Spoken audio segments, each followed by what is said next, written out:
សុភាសិតមួយពោលថា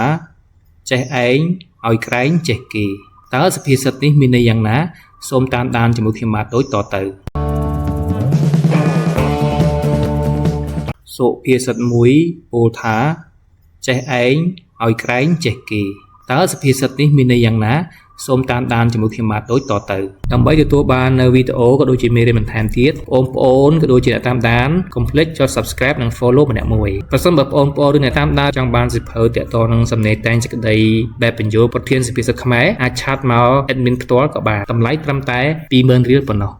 នៅក្នុងលោកនេះចំណេះដឹងគឺពុំមានដែនកំណត់នោះទេដូច្នេះអ្វីដែលយើងចេះហើយយើងមិនត្រូវមើលងាយអ្នកដទៃឬមើលស្រាលទៅលើបុគ្គលផ្សេងទេថាមិនត្រូវអាចបុគ្គលនោះពូកែជាងយើងគឺថាបានដែរពេលខ្លះគេចេះតែគេអត់បានបង្ហាញឬក៏បញ្ចេញសមត្ថភាពទេជាក់ស្ដែងដូចជាមនុស្សមួយចំនួនពេលដែលគាត់ចេះបន្តិចបន្តួចក៏តាំងធ្វើអឺតកតមវាយរឹក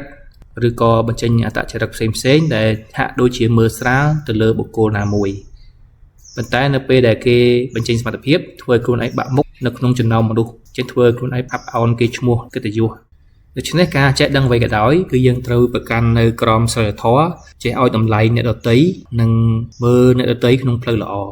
បើសិនជាឃើញគេមិនចេះទេយើងគួរតែបង្រៀនឬក៏បង្ហាញបន្ថែមមិនត្រូវប្រើពាក្យពេបជ្រាយឬមើលស្រាលនោះទេនិយាយរួមទៅនៅពេលដែលយើងរៀនសូត្របានជ្រៅជ្រះហើយយើងគួរតែមានទម្លាប់ចែករំលែកក៏ដូចជាបង្រៀនអ្នកដែលគាត់មិនសូវចេះមិនត្រូវមើលស្រាលមើលងាយគេទេ